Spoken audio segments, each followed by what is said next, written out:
दक्कन का पठार भारत में एक त्रिकोणीय भूभाग है, किस नदी के दक्षिण में स्थित है? तो मेरे प्यारे दोस्तों, इस क्वेश्चन का जो सही आंसर होगा वो क्या होगा? नर्मदा नदी इसका बिल्कुल करेक्ट आंसर हो जाएगा। अब दोस्तों, इस क्वेश्चन से जितने भी क्वेश्चन अपने एग्जाम के लिए इम्पोर्टेंट हैं, उन सभी को मैं कॉन्सेप्ट के साथ एनालाइज करने वाला हूँ। तो प्यारे दोस्तों, सबसे पहले अपन जानते हैं नर्मदा नदी कहाँ पर बहती है। तो मेरे प्यारे दोस्तों, नर्मदा नदी कहाँ पर बहती है, यदि किसी साथी जानता है तो कमेंट बॉक्स में वह लिख सकता है, और नहीं जानता है तो उसको अच्छी तरीके से देखेंगे। तो यहाँ पर दोस्तों आप देख सकते हैं, मध्य प्रदेश और गुजरात राज्यों से होकर बहती है क्या? नर्मदा नदी। और दोस्तों, गुजरात के भरूच जिले में अरब सागर में गिरने से पहले लगभग 1312 किलोमीटर की लंबाई में पश्चिम की ओर बढ़ती है। तो मेरे प्यारे दोस्तों, आई होप इस इम्पोर्टेंट कॉन्सेप्ट को सभी साथी समझ गए होंगे। फिर भी यदि कोई डाउट है तो आप कमेंट बॉक्स में लिख सकते हैं। तो इसी प्रकार से अपन आगे की ओर बढ़ते हैं और जानते हैं नेक्स्ट इम्पोर्टेंट पॉइंट के बारे में। मेरे प्यारे दोस्तों, यहाँ पर आप देख सकते हैं, उत्तर भारत और दक्षिण भारत की जो पारंपरिक सीमा माना जाता है, वह कौन सी नदी को माना जाता है? तो प्यारे दोस्तों, इसका जो करेक्ट आंसर होगा वो क्या होगा? नर्मदा नदी को ही दोस्तों माना जाता है। मेरे प्यारे दोस्तों, इसके नेक्स्ट इम्पोर्टेंट पॉइंट की बात की जाए तो यहाँ पर आप देख सकते हैं, नर्मदा नदी के दक्षिण में क्या है? तो मेरे प्यारे दोस्तों, नर्मदा नदी के दक्षिण में क्या है? दक्कन का पठार स्थित है। इस इम्पोर्टेंट फैक्ट को भी आपको अच्छी तरीके से रिमेम्बर कर लेना है। इसी प्रकार से दोस्तों अपन आगे की ओर बढ़ते हैं और जानते हैं तापी नदी के बारे में। सो गाइस, तापी नदी जो होती है वो क्या होती है? तापी नदी है जिसे ताप्ती नदी से भी जाना जाता है। इससे कंफ्यूज न होना दोस्तों, इसको ध्यान से सुन लेना है। इसको ताप्ती नदी भी कहते हैं। तो इस इम्पोर्टेंट कॉन्सेप्ट को आपको अच्छी तरीके से रिमेम्बर कर लेना है। एक बार सभी साथी लिखेंगे कि तापी नदी को ताप्ती नदी भी कहते हैं।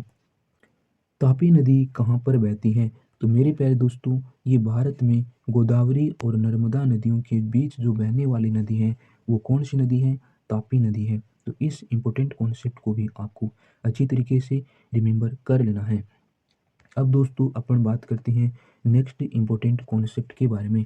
तो मेरे प्यारे दोस्तों, हम तापी नदी के बारे में और जानना चाहें, और जो हमारे एग्जाम के लिए इम्पोर्टेंट है, यानी 100% आने की संभावना है, तो यहाँ पर आप देख सकते हैं कि खंबात की खाड़ी से अरब सागर में गिरने से पहले 724 किलोमीटर की लंबाई में पश्चिम की ओर जो बहती है, वह कौन सी नदी है? वो तापी नदी है। तो इस इम्पोर्टेंट पॉइंट को भी आपको अच्छी तरीके से रिमेम्बर कर लेना है।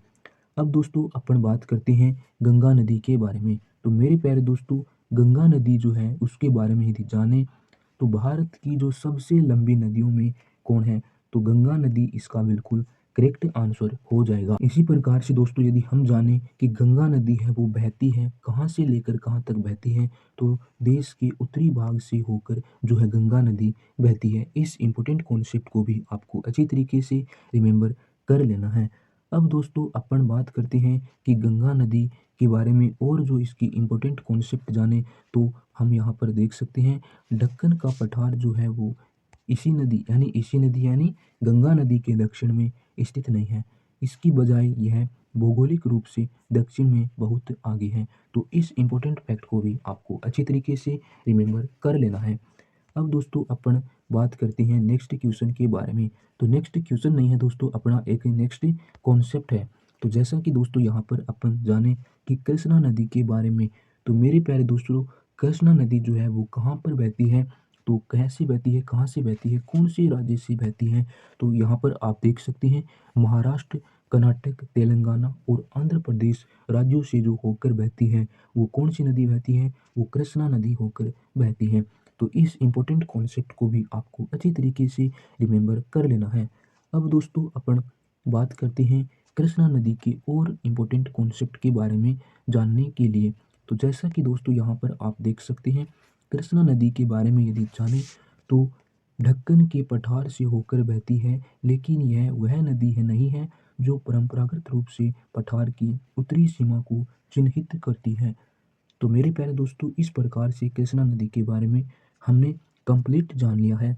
यदि फिर भी कोई भी बात रह गई है, कोई भी कॉन्सेप्ट रह गया है, तो हमें कमेंट करके आप बता सकते हैं। चाहे गंगा नदी के बारे में बताइए, कोई कॉन्सेप्ट रह गया हो तो तापी नदी के बारे में बताइए, यानी कोई भी कॉन्सेप्ट जो हमसे छूट गया है प्लीज़ कमेंट करके आप ज़रूर बताने की कोशिश करेंगे। तो प्यारे दोस्तों, हम जो है अब इसके अलावा दोस्तों इस क्वेश्चन का भी आंसर आपको कमेंट बॉक्स में देना है। क्वेश्चन अपने पास क्या है? सन 2011 की जनगणना के अनुसार भारत का दूसरा सबसे बड़ा धार्मिक अल्पसंख्यक कौन है? तो मेरे प्यारे दोस्तों, सभी साथी जो हैं इसको कमेंट बॉक्स में लिखने की कोशिश करेंगे। किसको कितना पता है, क्या पढ़ते हो आप, इसके बारे में पता चल जाएगा। तो प्यारे दोस्तों, हम जो है इसी प्रकार से रेलवे जीके स्पेशल बेंच में आप सभी के लिए दोस्तों, चाहे कोई भी एग्ज़ाम हो रेलवे की, जैसा कि दोस्तों RRB ALP, RRB technician, RRB NTPC, RRB group D और साथ ही में दोस्तों एसएससी जीडी कांस्टेबल और एसएससी जी, इन सभी साथियों के लिए हमने ये बैच चलाया है। तो प्यारे दोस्तों, प्लीज़ ज़्यादा से ज़्यादा वीडियो को शेयर करें, चैनल को सब्सक्राइब करें और साथ में बेल आइकन को भी प्रेस कर लीजिए ताकि प्रत्येक वीडियो का नोटिफिकेशन सबसे पहले आपके पास आता रहे। तो मेरे प्यारे दोस्तों, आज के लिए इतना ही। जय हिंद, जय भारत एंड टेक केयर।